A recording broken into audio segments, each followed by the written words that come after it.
தற்போதைய அண்மை செய்தியை பார்த்துக் கொண்டிருக்கிறோம். உயர்நீதிமன்ற மதுரை கிளையில் தாவேக பொதுச் செயலாளர் ஆனந்த் மற்றும் துணை பொதுச் செயலாளர் நிர்மல்குமார் தாக்கல் செய்திருந்த முன்ஜாமீன் மனு மீதான விசாரணை தற்போது நடைபெற்றுக் கொண்டிருக்கிறது. கரூர் கூட்ட நெரிசல், கரூர் துயரச் சம்பவம் தொடர்பாக வழக்கு பதிவு செய்யப்பட்டிருக்கக்கூடிய நிலையில் தாவேக பொதுச் செயலாளர் என் ஆனந்த் மற்றும் துணை பொதுச் செயலாளர் சிடிஆர் நிர்மல்குமார் ஆகியோர் தாக்கல் செய்திருந்த முன்ஜாமீன் மனு மீதான விசாரணை உயர்நீதிமன்ற மதுரை கிளையில் தற்போது நடைபெற்று வருகிறது. இருவரின் ஜாமீன் மனுக்கள் மீதான விசாரணை தற்போது நடைபெற்று வருகிறது. அண்மை செய்தியாக பார்த்துக் கொண்டிருக்கிறோம். இத்தொடர்பான கூடுதல் விவரங்களோடு இணைகிறார் சிறப்பு செய்தியாளர் வெற்றி. தற்போது இருவருடைய ஜாமீன் மனுக்கள் மீதான விசாரணை தொடங்கி இருக்கிறது. நீதிபதிகள் சொல்லக்கூடிய கருத்துக்கள் என்னவாக இருக்கிறது?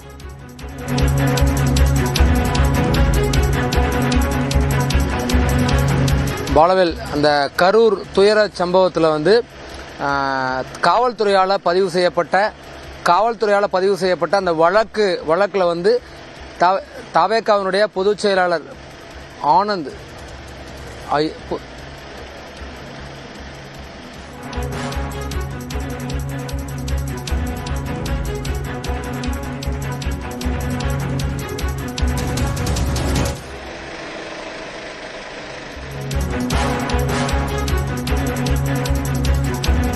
உயர்நீதிமன்ற மதுரை கிளையில் தாவேக நிர்வாகிகள் பொதுச் செயலாளர் என் ஆனந்த் மற்றும் துணை பொதுச் செயலாளர் நிர்மல்குமார் ஆகியோரினுடைய முன்ஜாமீன் மனு மீதான விசாரணை என்பது தற்போது நடைபெற்று வருகிறது. பல்வேறு பொதுநல வழக்குகள் உள்ளிட்ட மனுக்கள் மீதான விசாரணை உயர்நீதிமன்ற மதுரை கிளையில் நடைபெற்ற நிலையில் தற்போது இருவரது முன்ஜாமீன் மனு மீதான விசாரணை நடைபெற்று வருகிறது. கூடுதல் விவரங்களோடு இணைகிறார் வெற்றி. விவரங்கள்.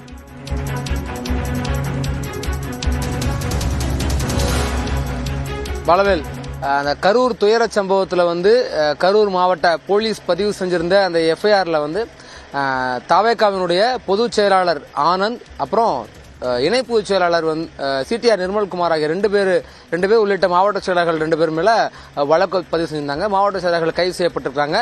இவங்க 2 பேரும் பொதுச் செயலாளர் ஆனந்த் மற்றும் இணை பொதுச் செயலாளர் நிர்மல்குமார் தலைமறைவா இருக்கிறாங்க. அவங்கள போலீஸ் தனிப்படை அமைச்சு தேடிட்டு வர்றதாக தகவல்கள் இருக்கிற நிலையில அவங்க 2 பேருமே உயர்நீதிமன்ற மதுரை கிளையில தங்களுக்கு முன்ஜாமீன் கொடுக்க கோரி முன் பிணை கோரி மனு தாக்கல் செஞ்சிருந்தாங்க. இன்னைக்கு காலையில இருந்து அந்த ஏற்கனவே சிபிஐ விசாரணை உள்ளிட்ட பல்வேறு விசாரணைகள் கோரிய பொதுநல வழக்குகள் 7 பொதுநல வழக்குகள் விசாரிக்கப்பட்டது. அதுல சிபிஐ விசாரணை கோரிய 3 வழக்குகள் தள்ளுபடி செய்யப்பட்டு நிவாரணம் உள்ளிட்ட வழிகாட்டு நெறிமுறைகள் வகுக்கக்கூடிய ஒரு 4 வழக்குகள் அரசுக்கு பதில் தர சொல்லி அனுப்பியிருக்காங்க. இப்படியாக அந்த வழக்கு விசாரணை முடிஞ்ச நிலையில அந்த வழக்குகளை விசாரிச்ச 2 நீதிபதிகள் தண்டபாணி மற்றும் ஜோதிராமன் ஆகிய 2 பேர்ல ஒருத்தர் ஜோதிராமன் அவருடைய தலைமையில தான், அவருடைய முன்னிலையில தான் இந்த முன்ஜாமீன் மனுவினுடைய விசாரணையானது துவங்கி நடந்துட்டு இருக்குது. இதுல ஏற்கனவே விசாரணை துவங்கின உடனேயே வழக்கறிஞர்கள் பல்வேறு, அதாவது தாவேகா தரப்பு வழக்கறிஞர்கள் பல்வேறு வாதங்களை முன்வச்சிட்டு வர்றாங்க. இதுல ரொம்ப முக்கியமா நீதிபதிகள் சொன்னது என்னன்னா, ஏற்கனவே அந்த நாமக்கல் மாவட்ட செயலாளர் சதீஷ்குமாருடைய முன்ஜாமீன் மனு சென்னை உயர்நீதிமன்றம் தள்ளுபடி செஞ்சிருக்குது. எனவே அதை நீதிபதிகள் குறிப்பிட்டிருக்காங்க. அதன் அடிப்படையில் இந்த மனுக்களையும் தள்ளுபடி செய்ய போகிறாங்களா அப்படின்ற ஒரு கேள்வி இருக்கு. அந்த நிலையில தான் இப்போ ஏற்கனவே நீதிமன்றம் ஜாமீன் மனு ரத்து செஞ்சிருக்கு அப்படின்ற ஒரு கருத்தை நீதிபதிகள் பதிவு செஞ்சிருக்காங்க. அதை தொடர்ந்து தாவேகா தரப்பு வழக்கறிஞர் என்ன சொல்றாங்கன்னா, இந்த வழக்கு காவல்துறையால முழுக்க புனையப்பட்ட ஒரு வழக்கு அப்படின்ற ஒரு வாதத்தை ஜாமீன்தாரர் தரப்பு வழக்கறிஞர் சொல்றாங்க. எஃப்ஐஆர்ல பொதுச் செயலாளர் ஆனந்த் துணை பொதுச் செயலாளர் சிடிஆர் நிர்மல்குமார்ட்ட ஒரு அறிவுரையை காவல்துறை வழங்கினதாக சொல்லியிருக்காங்க. அது என்ன அறிவுரைன்னு குறிப்பிடப்படலாம் அப்படிங்கிறாங்க. அது காவல்துறை தொடர்ச்சியா சொல்லும் போது ஏற்கனவே என்ன சொன்னாங்கன்னா, இந்த கூட்டம் பெரிய அளவுக்கான கூட்டம் இருக்கு, இந்த கூட்டத்துக்குள்ள இந்த இடத்துல நின்று பேசலாம், நீங்க கூட்டத்துக்குள்ள வர வேண்டாம், மக்களை விலக்கிக்கிட்டு உள்ள வர வேண்டாம், முன்னால நின்று பேசுங்க அப்படின்னு ஒரு அறிவுரை கொடுத்ததாக ஏற்கனவே காவல்துறை தரப்புல தெரிவிக்கப்பட்டு வந்த நிலையில இங்க என்ன சொல்றாங்கன்னா, எஃப்ஐஆர்ல அறிவுரை கொடுத்ததாக சொல்லியிருக்காங்களே காவல்துறை, அது என்ன அறிவுரைங்கிற சொல்லல அப்படிங்கிறாங்க. அப்புறம் காவல்துறையினுடைய செயல்பாடு ஏற்புடையது அல்ல அப்படின்ற ஒரு வார்த்தையை பதிவு செஞ்சிருக்காங்க. ஆனந்த் இந்த மனுதாரர் தரப்பு இந்த வார்த்தைகளை பதிவு செய்றாங்க. மாநில அரசுக்கு பொறுப்பு இருக்குது, இந்த விவகாரத்துல மக்களுடைய உயிர் பலியை தடுக்கிறதுல மாநில அரசுக்கு பொறுப்பு இருக்கு அப்படின்ற ஒரு வார்த்தையை செய்யறாங்க. காவல்துறைக்கு உள்நோக்கம் இருக்கு அப்படின்னு மனுதாரர் தரப்புல தாவேகாவினுடைய வழக்கறிஞராக ஆஜராயிருக்கிற இந்த அறிவழகன் மற்றும் உள்ளிட்ட வழக்கறிஞர்கள்லாம் அந்த வாதத்தை வந்து நீதிமன்றத்தை முன்வைக்கிறாங்க. எஃப்ஐஆர்ல தவறான தகவல்கள் இருக்கு அப்படின்ற ஒரு வார்த்தையை சொல்றாங்க. ரவுடிகள் உள்ளே புகுந்திருக்காங்க அப்படின்னு சொல்றாங்க. காவல்துறை ஏன் தடியடி நடத்தினது, காவல்துறை ஏன் தடியடி நடத்துச்சுன்ற ஒரு கேள்வியையும் இவங்க வந்து மனுதாரர் தரப்புல நீதிபதியிட்ட முன் வச்சிருக்காங்க. ஆக இந்த முன்ஜாமீன் கோரிய வழக்குல வந்து நீதிபதிகள் என்ன முடிவு எடுக்க போறாங்கன்ற ஒரு பெரிய எதிர்பார்ப்பு இருக்கு. அதுக்கு முன்னாடி வந்து முதல் முறையாக, அதாவது அவங்கள்ட்ட மனுதாரர் தரப்பினுடைய வாதங்களை வந்து நீதிபதி கேட்டுக்கிட்டு இருக்காரு. அதுக்கு அடுத்தபடியாக அரசு தரப்பினுடைய வாதங்கள் கேட்கப்படும். அதுக்கு பின்பாக தான் இந்த நீதிபதியினுடைய உத்தரவுகள் வர இருக்குது. மனுதாரர் சொல்லக்கூடிய கூடுதல் விவரங்கள் வெளியா இருக்குது. என்னன்னா, அதிக அளவில் வந்து மக்கள் போக்குவரத்து இருக்கக்கூடிய பகுதின்றனாலும் குறுகிய சாலை என்பதாலும் ரெண்டு பக்கமுமே அனுமதி மறுத்திருக்கணும். அதாவது மக்கள் வெளியேற முடியாத இது ஒரு சாலை தான். எந்த பக்கமும் வழிகள் இல்லாத, மக்கள் சிதறி விலகிறதுக்கோ எந்த பக்கமும் எக்ஸிட் ஆகிறதுக்கோ எமர்ஜென்சி அவசரத்துல வெளியேறதுக்கான வழிகள் இல்லாத நிலையில இந்த சாலைக்கு அனுமதி காவல்துறை கொடுத்திருக்க கூடாது அப்படின்னு மனுதாரர் தரப்புல இப்போ வார்த்தைகளை பதிவு செய்றாங்க. வேலுச்சாமிபுரத்துல வந்து தாவேகா தரப்புல அனுமதி கேட்டப்பவே இதை காவல்துறை மறுத்திருக்கணும். இது வந்து இதை பத்தி தகவல் எங்களுக்கு காவல்துறை சொல்லல அப்படிங்கிற வார்த்தையை பதிவு செய்றாங்க. இன்னும் முக்கியமா ஒட்டுமொத்த மக்களும், அதாவது எதிர்பார்த்த விட அதிகமான மக்கள் கூடுனதுனால காவல்துறை தடியடி நடத்தியிருக்கு அப்படிங்கிற வார்த்தைகளையும் மனுதாரர் பதிவு செஞ்சுக்கிட்டு வராங்க. அனுமதி வழங்கினதுல பெரிய தாமதம் காவல்துறையால செய்யப்பட்டது, ஒரு நாளைக்கு முன்னாடி தான் எங்களுக்கு அனுமதி கொடுத்தாங்க அப்படின்ற ஒரு வார்த்தைகளையும் இந்த ஆனந்த் மற்றும் நிர்மல்குமாருடைய முன்ஜாமீன் வழக்குல ஆஜராயிருக்கூடிய அட்வொகேட் அறிவழகன் தரப்புல சொல்லிக்கிட்டு இருக்காங்க. பலவேல் தொடர்ச்சியா இந்த மனுதாரர் தரப்பு வாதங்கள்லாம் நீதிபதி ஜோதிராமன் கேட்டுக்கிட்டு இருக்காரு. இது தொடர்ந்து அரசு தரப்பினுடைய வாதங்களும் இன்னும் சில நிமிடங்கள்ல அடுத்தடுத்து நமக்கு தெரிய வர இருக்கு. பலவேல், தாவேக தரப்பில் நிர்வாகிகள் பொதுச் செயலாளர் என் ஆனந்த் மற்றும் துணை பொதுச் செயலாளர் நிர்மல்குமார் ஆகியோர் தாக்கல் செய்திருந்த முன்ஜாமீன் மனுக்கள் மீதான விசாரணை தற்போது சென்னை உயர்நீதிமன்ற கிளையில் நடைபெற்று வருகிறது. மனுதாரர்கள் தரப்பில் வழக்கறிஞர் அறிவழகன் உள்ளிட்ட வழக்கறிஞர்கள் தங்களது தரப்பு வாதங்களை முன்வைத்து வருகிறார்கள். இது தொடர்பான தகவல்களை வழங்கிக் கொண்டிருக்கிறார் செய்தியாளர் வெற்றி. அதே நேரத்தில் தங்கள் தரப்பில் இருக்கக்கூடிய வாதங்கள், காவல்துறை தடியடி நடத்தியது ஏன் என்றும் அந்த இடத்தை தேர்வு செய்து வழங்கியது ஏன் என்பது உள்ளிட்ட மனுதாரர் தரப்பிலான வாதங்கள் தொடர்ந்து முன்வைக்கப்பட்டு வரக்கூடிய நிலையில் ஒரு நாளைக்கு முன்னதாகத்தான் அந்த பகுதியில் தங்களுக்கு அனுமதி வழங்கப்பட்டதாகவும், கூட்டத்தில் ரவுடிகள் புகுந்து விட்டதாகவும், காவல்துறை தடியடி நடத்தியதாகவும் தற்போது ஆனந்த் மற்றும் நிர்மல்குமார் தரப்பு வழக்கறிஞர்கள் தங்களது வாதங்களை நீதிபதி முன்பு முன்வைத்து வருகிறார்கள். வெற்றி, தற்போது இந்த வாதங்கள் நிறைவு பெற்று அரசு தரப்பு காவல்துறை தரப்பு வாதங்கள் என்பது எப்போது தொடங்க இருக்கிறது?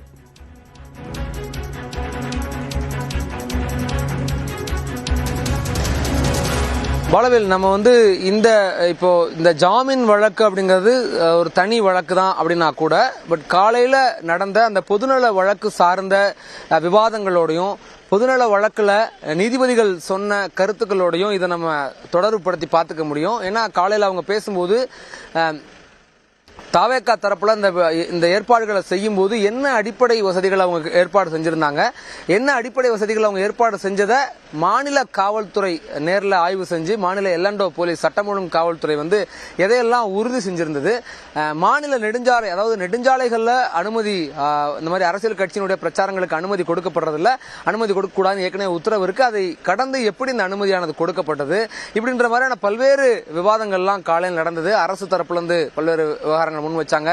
சிபிஐ விசாரணை கூட கேட்கப்பட்ட நிலையில் அதை வந்து அந்த வழக்கை தள்ளுபடி செஞ்சிருக்கு. அதாவது ஏன்னா விசாரணை ஆரம்ப நிலையில் இருக்கிற காரணமாக. அதனால இப்படி இந்த காலையில் நடந்த இந்த விவகாரங்களையும், அதுல நீதிபதி சொன்ன கருத்துக்களையும், அப்போ அரசு தரப்புலையோ மனுதாரர்கள் தரப்புலையோ முன் வச்ச கருத்துக்களையும் இப்போது இந்த ஜாமீன் வழக்கோட நம்ம வந்து அதனோட அடிப்படையாக நம்ம வச்சு பார்க்க முடியும். ஏன்னா ஜாமீன் வழங்கக்கூடிய இந்த விவகாரத்திலையும் நேரடியாக அவங்க வந்து என்ன ஜாமீன் கொடுக்கறதா இல்லையா அப்படிங்கறத சுத்தி இந்த வழக்கினுடைய அடிப்படைகளை தான் இப்போ பேச ஆரம்பிச்சிருக்காங்க. இந்த வழக்குல இந்த சம்பவத்துல என்னெல்லாம் நடந்திருக்கு, இந்த சம்பவத்துல எங்க குற்றம் நடந்திருக்கு, யார் பொறுப்பேற்கிறது, யார் இதுக்கான தார்மீகமான பொறுப்பை ஏற்க முடியுன்ற மாதிரியான பல்வேறு அடிப்படைகளை நோக்கி தான் இப்போ இந்த வாதங்கள்லாம் முன்வைக்கப்பட்டு வருது. அதுல இதுல என்ன இப்போ அடுத்து இந்த தொடர்ச்சியா பார்த்துக்கிட்டே வர்றோம். மனுதாரர் பொதுச்செயலாளர் ஆனந்த் மற்றும் சிடிஆர் நிர்மல்குமாருக்கான அந்த முன்ஜாமீன் வழங்குறதுல நீதிபதிகள் முதல்ல இவங்களுடைய வாதத்தை கேட்கிறாங்க, மனுதாரர் தரப்பு வாதத்தை. அதுல தொடர்ச்சியா அவங்க பேசிக்கிட்டு இருக்கிறது என்னன்னா, காவல்துறை தான் இதுக்கு பொறுப்பேற்கணும். இதுல எஃப்ஐஆர்ல தவறான தகவல் இருக்குது. ஆனந்துக்கும் நிர்மல்குமாருக்கும் சில தகவல்கள், சில அறிவுரைகளை காவல்துறை கொடுத்ததா சொன்னாங்க. அது என்ன அறிவுரை அப்படிங்கறதே எஃப்ஐஆர்ல இல்ல இப்படிங்கிற வாதங்களை சொல்றாங்க. ரொம்ப முக்கியமா இந்த கூட்டத்துக்குள்ள ரவுடிகள் உள்ள புகுந்துட்டாங்க, காவல்துறை தடியடி நடத்தினாங்க இப்படின்ற வார்த்தைகளை பதிவு செஞ்சுக்கிட்டே வர்றாங்க. ரொம்ப முக்கியமா எந்த அளவுக்கு மக்கள் வருவாங்கன்னு கணிக்க முடிஞ்சிருந்தா, இந்த சாலையில மக்கள் வெளியேறதுக்கோ அவசரமா வெளியேறதுக்கோ எந்த வழியும் இல்லைன்னு தெரிஞ்சிருந்தா காவல்துறை எங்களுக்கு அனுமதியை மறுத்திருக்கலாம், எங்களுக்கு அப்பயும் அனுமதி மறுத்திருக்கலான்ற ஒரு வாதத்தையும் மனுதாரர் தரப்புல இப்ப முன்வைக்கிறாங்க. வெளிச்சாமிபுரத்துல இப்படி ஒரு சூழல் இருக்குங்கிறத எங்களுக்கு காவல்துறை தெரியப்படுத்தல அப்படின்னு மனுதாரர் தரப்புல சொல்றாங்க. ஒரு நாளைக்கு முன்னாடி தான் எங்களுக்கு அனுமதி கொடுத்தாங்க, நாங்க எப்படி எங்களால ஏற்பாடு செய்ய முடியும் அப்படின்னு இப்போ கேட்கறாங்க. நான் காலையில் நீதிபதிகள் தொடர்ச்சியா கேட்ட கேள்வி என்னன்னா, ஏன் நீங்க தண்ணீர், மருத்துவ வசதி, அவங்களுக்கான உணவு, அவங்களுக்கான கழிப்பிடம் இதெல்லாம் ஏன் ஏற்பாடு செய்யல, இதெல்லாம் ரொம்ப அடிப்படை இல்லையான்னு நீதிபதிகள் கேட்டிருந்தாங்க. இப்போ என்ன ஒரு வார்த்தையை பதிவு செய்யறாங்கன்னா, ஒரு நாளைக்கு முன்னாடி தான் எங்களுக்கு அனுமதி கொடுத்திருந்தாங்க, ஒரு நாளுக்குள்ள நாங்க எப்படி இந்த ஏற்பாடுகள்லாம் செய்ய முடியும் அப்படின்ற ஒரு கேள்வியை நீதிபதிகள் முன்னாடி தங்களுடைய வாதமா வைக்கிறாங்க. இன்னொன்னு, அனைத்து விதிமுறைகளையும் பின்பற்றிருக்கும், எந்த விதிமுறையும் மீறல அப்படிங்கிறாங்க. காவல்துறை சொல்லது குறிப்பிட்ட நேரத்துக்கு ஒரு வரல, எதிர்பார்த்த விட அதிக அளவுக்கு வந்தாங்க அப்படின்ற மாதிரியான வார்த்தைகளை பதிவு செஞ்ச நிலையில எந்த விதிமுறைகளையும் நாங்க மீறல அப்படிங்கிறாங்க. இன்னொன்னு ரொம்ப முக்கியமா, ஒரு நாளைக்கு முன்னாடி அனுமதி கொடுத்திருந்த நிலையில வேற இடத்துல அனுமதிக்கு முறையிட வந்திருக்காங்க. அப்போ ஏதோ நீதிமன்றத்துக்கு வெடிகுண்டு மிரட்டல் வந்திருந்தனால, அந்த தொடர்பான வழக்குல இருந்தனால, அந்த தொடர்பான வேலைகள் இருந்தனால அன்று முறையிடவில்லை, அதனால வேலுச்சாமிபுரத்தை நடத்தக்கூடிய நிலை வந்தது அப்படிங்கிறாங்க. இப்போ அவங்க வேலுச்சாமிபுரம் அப்படிங்கிறது ஆனந்த் அவருடைய ஏற்போட தேர்வு செய்யப்பட்ட இடம், தாவேகா ஏற்றுக்கொண்ட ஒரு இடம், அவங்களுடைய அனுமதியோட அவங்களுடைய ஆலோசனையின் அடிப்படையில் தான் அந்த இடம் ஒதுக்கப்பட்டதாக காவல்துறை சொன்ன நிலையில இப்ப பார்த்தா அவங்க வேலுச்சாமிபுரத்துல நடத்த வேண்டிய ஒரு வேற வழியே இல்லாம வேலுச்சாமிபுரத்தை நடத்தின ஒரு நிலை வந்ததாக இவங்க நீதிமன்றத்தில் தாவேகா தரப்புல பதிவு செய்யறாங்க. மாவட்ட செயலாளர் இப்ப கைது செய்யப்பட்டிருக்காரு மதியழகன், அவர் முறைப்படி அனுமதி பெற்றிருக்காரு. கூட்ட நெரிசலுக்கு யார் காரணம், யார் மேலேயும் தவறு இருக்கலாம், யார் மீதும் தவறும் இருக்கலாம் அப்படின்ற ஒரு வாதத்தை பதிவு செய்றாங்கன்னா, இவங்க காவல்துறை மேல வைக்கிறாங்க, வெவ்வேறு குற்றச்சாட்டுகளை பதிவு செஞ்சாங்க. இந்த நிலையில இப்படி ஒண்ணு சொல்றாங்க. இப்ப அடுத்து ஒரு வாதத்தை முன்வைக்கிறாங்க. காலியான ஆம்புலன்ஸ் கூட்டத்துக்குள்ள கொண்டு வரப்பட்டுச்சு அப்படிங்கிறாங்க.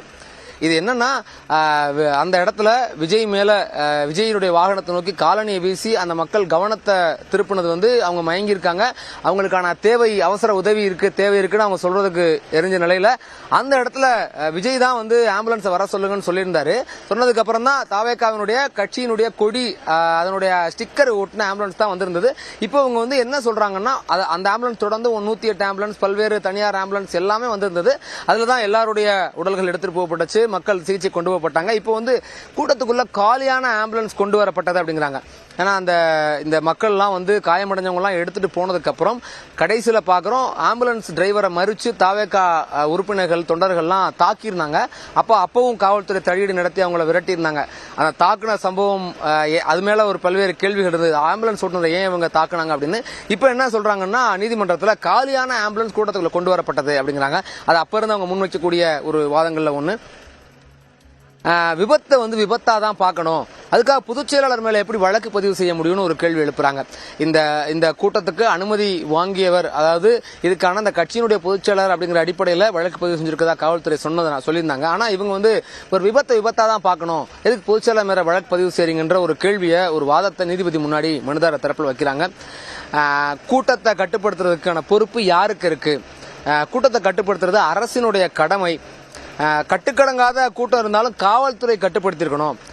எங்கிட்டையும் சில வீடியோ ஆதாரங்கள் இருக்குது. வெற்றி, தொடர்ந்து இணைப்பில் இருங்க, நம்ம பேசலாம். தற்போது இந்த ஜாமீன் மனுக்கள் மீதான விசாரணை நடைபெற்று வரக்கூடிய நிலையில மனுதாரர் தரப்பு வாதங்கள் முன்வைக்கப்பட்டுக் கொண்டிருக்கிறது. இது தொடர்பான கூடுதல் விவரங்களையும் தொடர்ந்து நெறிப்படுத்துவதற்காக செய்தி அறையிலிருந்து இணைகிறார் நெறியாளர் தேவப்பிரியன். தொடரலாம். பாலவேல், இந்த முன்ஜாமீன் கோரி தாக்கல் செய்யப்பட்டிருக்கூடிய மனுவில் தாவேக்காவுடைய நிலைப்பாடு இதில் தெளிவாக விளக்கப்பட்டிருக்கிறது. இதில் இந்த விபத்தை விபத்தாகத்தான் பார்க்க வேண்டும், ஆம்புலன்ஸ்கள் காலியாக வந்தது என்பது போன்ற வாதங்கள் தாவேக்கா தரப்பிலிருந்து முன்வைக்கப்பட்டு வருகிறது. இது மட்டும் இல்லாமல் பொதுச் செயலாளர் மீது வழக்கு பதிவு செய்யப்பட்டிருப்பது என்பது கேள்விக்குள்ளாக்கி இருக்கிறது மனுதாரர் தரப்பு. இது மட்டும் இல்லாமல் தங்களிடம் சில வீடியோக்கள் இருப்பதாகவும் தாவேக்கா தரப்பு தெரிவிக்கப்பட்டிருக்கிறது. ஏற்கனவே தாவேக்கா தரப்பில் இருக்கக்கூடிய வீடியோக்களை வழங்க வேண்டும் என்று கூறி அந்த விஜயுடைய பிரச்சார வாகனத்தில் பொருத்தப்பட்டிருந்த அந்த கேமராக்களில் இருக்கக்கூடிய காட்சிகளை தர வேண்டும் என்று ஏற்கனவே காவல்துறை தரப்பில், கரூர் காவல்துறை தரப்பில் இருந்து ஆதவ் அர்ஜுனா அந்த ஒருங்கிணைப்பு பணிகளை மேற்கொண்ட ஆதவ் அர்ஜுனா தரப்புக்கு நோட்டீஸ் வழங்கப்பட்டிருக்கும் நிலையில் இன்னும் அது தொடர்பாக அந்த ஆவணங்களை, அந்த வீடியோ ஆதாரங்களை கொடுப்பதா இல்லையா என்பது தொடர்பாக இன்னும் தாவேக்கா தரப்பிலிருந்து எந்த விதமான அறிவிப்பும் வரவில்லை. இந்த நிலையில் தங்களிடம் வீடியோ ஆதாரங்கள் இருக்கிறது என்று மீண்டும் நீதிமன்றத்தில் தற்போது தாவேக்கா தரப்பு கூறியிருக்கிறது. ஆனால் இன்னும் காவல்துறைக்கு அந்த வீடியோ ஆதாரங்களை கொடுக்கவில்லை என்பதும் குறிப்பிடத்தக்கது. இந்த நிலையில்தான் தற்போது மிக முக்கியமாக இந்த முன்ஜாமீன் கோரி தாக்கல் செய்யப்பட்டிருக்கூடிய மனுவில் பல்வேறு வாதங்களை தற்போது ஆனந்த் தரப்பிலிருந்தும் நிர்மல்குமார் தரப்பிலிருந்தும் முன்வைக்கப்பட்டு வருகிறது. ஏற்கனவே இந்த நிகழ்ச்சி முதல் ஏற்பாட்டாளராக கருதப்படக்கூடிய கரூர் மாவட்டத்துடைய தாவேக்கா மாவட்ட செயலாளர் மதியழகன் கைது செய்யப்பட்டிருக்கிறார். இந்த நிலையில் முன்ஜாமீன் கோரி ஆனந்த் மற்றும் நிர்மல்குமார் தரப்பில் தற்போது நீதிமன்றத்தை நாடியிருக்கிறது. இதில் இந்த விவகாரத்தை தாவேக்கா எவ்வாறு அணுகிறது என்பது போன்ற வாதங்கள் தற்போது முன்வைக்கப்பட்டு வருகிறது. அதில் இந்த விபத்தை விபத்தாகத்தான் பார்க்க வேண்டும், அரசு தரப்பில் எந்தவிதமான சாட்சிகளும் ஆவணங்களும் இல்லாமல் இவ்வாறு குற்றம் சுமத்துவதை ஏற்க முடியாது, அரசு தரப்பில் எந்தவிதமான சாட்சிகளும் ஆவணங்களும் இல்லாமல் இவ்வாறு ஒரு குற்றம் சுமத்துவதை ஏற்க முடியாது என்று அரசு தரப்பு தெரிவித்திருக்கிறது. அதே போல கூட்டம் ஒழுங்குபடுத்தக்கூடிய பொறுப்பு என்பது காவல்துறைக்கு தான் இருக்கிறது என்று மனுதாரர் தரப்பில் வாதங்கள் முன்வைக்கப்பட்டிருக்கிறது. கூட்டத்திலிருந்து செருப்பு வீசப்பட்டது, உடனே போலீஸ் தடியடி நடத்தினார்கள், எதற்காக? மொத்த குழப்பத்திற்கும் காவல்துறை தான் காரணம் என்ற ஒரு விமர்சனம், ஒரு குற்றச்சாட்டு தற்போது காவல்துறை மீது தாவேக்கா தரப்பிலிருந்து முன்வைக்கப்பட்டிருக்கிறது. தேவப்பிரியன், அதே நேரத்தில் இந்த வழக்கை பொறுத்த வரைக்கும் இதற்கு முன்னதாக பொதுநல மனுக்கள் மீதான விசாரணை நடைபெற்ற போது இது தொடக்க நிலை, விசாரணையினுடைய தொடக்க நிலையில்தான் இருக்கிறது அப்படிங்கிற ஒன்றையும் நீதிபதிகள் குறிப்பிட்டிருந்தாங்க. அந்த அமர்வில் இதே நீதிபதி ஜோதிராமனும் இருந்திருந்தார். இப்போ மனுதாரர் தரப்பிலிருந்து ஆவணங்கள் சரியாக முறையாக காவல்துறை பதிவு செய்யல அப்படிங்கிற ஒரு வாதத்தை வைக்கிறாங்க. அது ஏற்புடைய வாதமாக இருக்குமா? இந்த நிகழ்வு கரூர் திட்டமிடல் என்பது கடைசி நேரத்தில் மாற்றப்பட்டது. தாவேக்கா தரப்பில் வைக்கப்பட்டிருக்கூடிய வாதங்கள் என்பது எங்களுக்கு ஒரு நாளைக்கு முன்னதாகத்தான் அனுமதி கொடுத்தார்கள் என்ற ஒரு வாதத்தை வைத்திருக்கிறார்கள். இன்னொரு ஒரு நாள் முன்னதாகவே நாங்கள் நீதிமன்றத்தை நாட இருந்தோம், ஆனால் நீதிமன்றத்திற்கு வெடிகுண்டு மிரட்டல் விடுக்கப்பட்டதன் காரணமாக அன்றைய தினம் எங்களால் வாதத்தை மனுவாக தாக்கல் செய்ய முடியவில்லை என்ற ஒரு விளக்கத்தையும் தாவேக்கா தரப்பு முன்வைக்கப்பட்டிருக்கிறது. ஒட்டுமொத்தமாக பார்த்தோம் என்றால் இந்த கரூர் மாவட்ட திட்டமிடல் என்பது தாவேக்கா தரப்பிலும் கடைசி நேரத்தில் மாறுதலுக்கு உட்பட்டது. வேறு மாவட்டத்தில் தான் முதல் முறையாக வந்த அந்த திட்டமிடல் நிகழ்ச்சியில் கரூர் மாவட்டத்திற்கு என்று வேறு தேதி தான் ஒதுக்கப்பட்டிருந்தது. ஆனால் முன்கூட்டியே இந்த கடைசி நேரத்தில் இந்த திட்டமிடல் என்பது மாற்றப்பட்டதும் குறிப்பிடத்தக்கது. இந்த நிலையில் தான் இது போன்ற ஒரு வாதத்தை தாவேக்கா தரப்பில் முன்வைக்கப்பட்டிருப்பது குறிப்பிடத்தக்கது. இன்னொரு பக்கம் தொடர்ச்சியாக அரசு மீது, குறிப்பாக காவல்துறை மீது குற்றம் சாட்டப்படக்கூடிய போக்கு என்பது அதிகமாக இருக்கிறது. இதில் முதல் தகவல் அறிக்கையில் எங்கள் மீது குற்றம் சாட்டு வைக்கப்பட்டிருக்கிறது, ஒருவரின் வாழ்க்கை முக்கியம், எங்கள் மீது வழக்கு பதிவு செய்ய எந்தவிதமான முகாந்திரமும் இல்லை என்று கூறியிருக்கிறார்கள். குறிப்பாக இந்த கூட்டத்தை கட்டுப்படுத்துவதிலும் கடைசியாக இந்த கூட்டத்தை தொடர்வதா வேண்டாமா அல்லது கூட்டத்தை ரத்து செய்யக்கூடிய அனைத்து அதிகாரங்களும் காவல்துறைக்கு இருந்தது, அதை அவர்கள் செய்யவில்லை என்ற ஒரு வாதத்தை முன்வைத்திருக்கிறார்கள். எங்கள் மீது வழக்கு பதிவு செய்ததே ஒரு அடிப்படை முகாந்திரம் இல்லாத ஒரு செயல் என்றும் ஒரு விமர்சனத்தை, ஒரு கருத்தை முன்வைத்திருக்கிறார்கள். கூட்டத்தை கட்டுப்படுத்தக்கூடிய முழு பொறுப்பும் ஒருங்கிணைப்பாளர்களுக்கும் அந்த நிகழ்ச்சி ஏற்பாட்டாளர்களுக்கும் கிடையாது, காவல்துறைக்கு தான் அந்த பொறுப்பு இருக்கிறது என்ற ஒரு வாதம் தற்போது தாவேக்கா தரப்பில் முன்வைக்கப்பட்டிருக்கிறது. தேவப்பிரியன், தொடர்ந்து இணைப்பில் இருங்க, நம்ம பேசலாம். அதே நேரத்தில் தற்போது நீதிமன்றத்தில் மனுதாரர் தரப்பில் முன்வைக்கப்பட்டிருக்கக்கூடிய வாதங்களில் சில கூடுதல் விவரங்களும் கிடைக்கப்பெற்றிருக்கிறது. அந்த விவரங்களோடு இணைகிறார் சிறப்பு செய்தியாளர் வெற்றி. தற்போதைய தகவல்கள் என்ன பதிவு செய்யலாம்?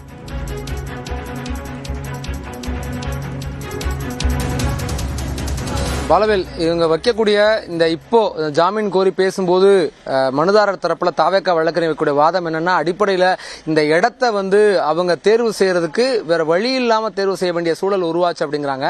ஏன்னா இந்த இடத்துல கூடிய சிக்கல்கள் சம்பந்தமாக காவல்துறை முன்பே தெரிவிக்கவில்லை. தெரிவிக்காதனாலதான் இந்த இடத்துல பிரச்சாரம் நடத்த வேண்டிய நிலை உருவானது அப்படின்னு ஒண்ணு பதிவு செஞ்சிருந்தாங்க. இன்னும் முக்கியமா காவல்துறை மேல இவங்க முழு குற்றச்சாட்டையும் காவல்துறை மேல முழு பொறுப்பையும் இவங்க சுமத்துறதை பார்க்க முடியுது.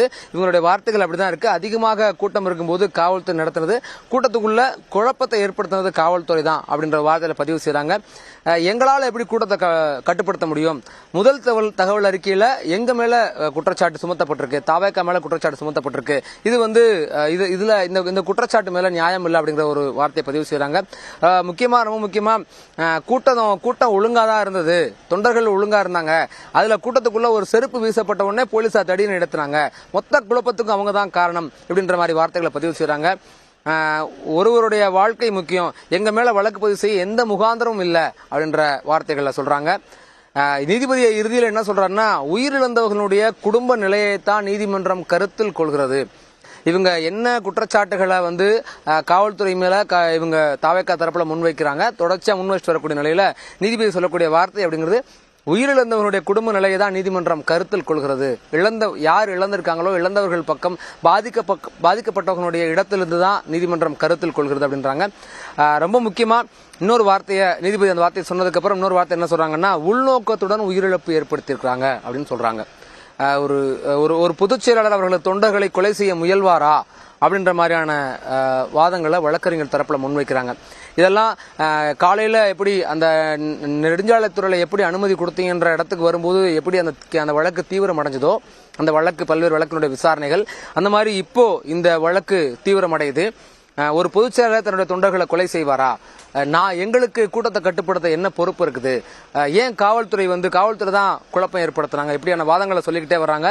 உள்நோக்கத்துடன் உயிரிழப்பு ஏற்படுத்தியிருக்காங்க அப்படின்ற ஒரு வார்த்தையை பதிவு செய்யறாங்க.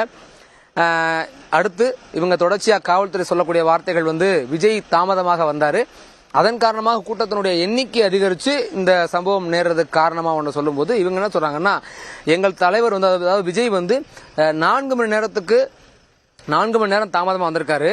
3ல இருந்து 10 மணி வரைக்கும் பிரச்சாரம் பண்றதுக்கு அனுமதி பெற்றிருக்கோம், அதனால 7 மணிக்கு வந்துட்டாரு. அதாவது விஜய் தாமதமாக வந்தது உண்மைதான், ஆனா அவங்க பெற்றிருந்த அனுமதி நேரத்துக்குள்ளதான் வந்திருக்காங்க அப்படின்ற ஒரு வார்த்தையை பதிவு செய்றாங்க.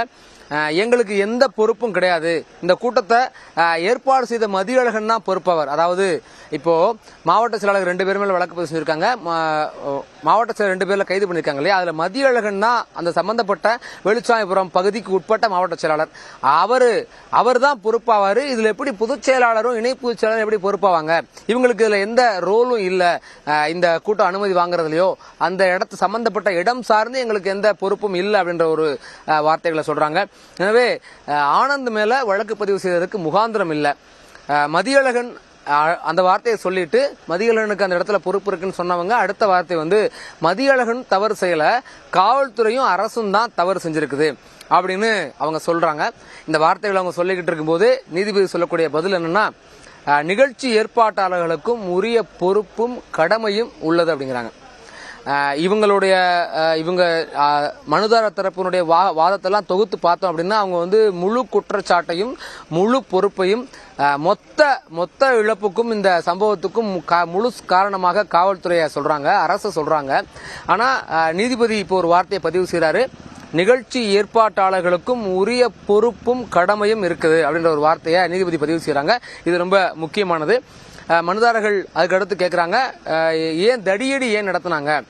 தடியடி நடத்தினதுதான் கூட்ட நெரிசலுக்கு காரணம் அப்படிங்கிறாங்க. நெரிசல்ல சிக்கினவங்களை போலீஸ் காப்பாத்திருக்கணும் அப்படின்ற வார்த்தைகளையும் பதிவு செய்யறாங்க. இந்த நெரிசலுக்கான காரணமாக பல்வேறு விஷயங்கள் அடிப்படையில் பேசப்படுது. அவருடைய முதல் கூட்டத்திலிருந்து, விஜயனுடைய முதல் கூட்டத்திலிருந்தே இப்போ வரை கரூர் வரைக்குமே கூட நெரிசல் ஏற்படுறதுக்கான பல்வேறு காரணங்கள் இருக்குது. அதுல மிக முக்கியமா மக்கள் அவ்வளவு பேரும் திரண்டு நிற்பாங்க. காலையில இருந்து நிற்கும் போது அவருடைய வாகனம் வரும்போது, வாகனம் வந்ததுக்கு அப்புறம் தான் அவருடைய வாகனம் போறதுக்கான வழியை மக்களுடைய கூட்டத்தை விலக்கிட்டு கூட்டத்துக்கு நடுவில் தான் அந்த வழி ஏற்படுத்தப்படும். அங்கிருந்து நேரில் பார்த்தவங்களுக்கு அந்த இடம் தான் அப்படி அவ்வளவு பெரிய ஒரு ஆள் போக முடியாத கூட்டத்துக்குள்ள ஒரு வாகனம், பெரிய வாகனம் 6-7 வாகனங்கள் போறதுக்கான வழி ஏற்படுத்தும் போதுதான் நெரிசல் ஏற்பட்டதாக கூட்டத்திலிருந்து இருந்து பார்த்தவங்க எல்லாம் சொல்றாங்க. ஆனா இவங்க என்ன சொல்றாங்கன்னா தடியடி நடத்தினதுதான் காரணம் அப்படின்னு இப்போ மனுதாரர் தரப்புல ஒரு வார்த்தைகளை பதிவு செய்யறாங்க. முழு பொறுப்பும் காவல்துறையிட்ட இருக்குன்னு அவங்க சொல்லிக்கிட்டு இருக்கும்போது நீதிபதி சொல்லக்கூடிய வார்த்தைகள் 2 வார்த்தைகள் நீதிபதி வரைக்கும் பதிவு செஞ்சிருக்காங்க. ஒன்னு, நாங்க பாதிக்கப்பட்டவர்களுடைய நிலையை கருத்துல கொள்றோம், உயிரிழந்தவர்களுடைய நிலையை கருத்துல கொண்டு பேசுகிறது நீதிமன்றம் அப்படின்ற ஒரு வார்த்தையை பதிவு செஞ்சாங்க. அடுத்து இதுல எங்கள் மீது பொறுப்பே இல்லை, அதாவது தாவேகா மேல பொறுப்பு இல்ல, தாவேகா மேல பொறுப்பு இல்லைன்னு சொன்னவங்க இதுல ஆனந்த், பொதுச்செயலாளர் ஆனந்துக்கும் இணைச் செயலாளர் சிடிஆர் நிர்மல்குமாருக்கும் நேரடியாக எந்த பொறுப்பும் இல்ல.